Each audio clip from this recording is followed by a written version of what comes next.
Friday so last week. She just wants to be a part of a hipster's world. Sleeping used to be cool.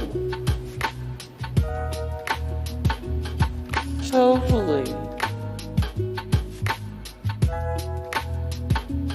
Spoken like a true hipster.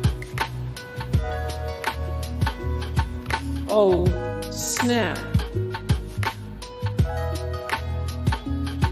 The ultimate hipster in 1955. Liking Disney is cool now, right?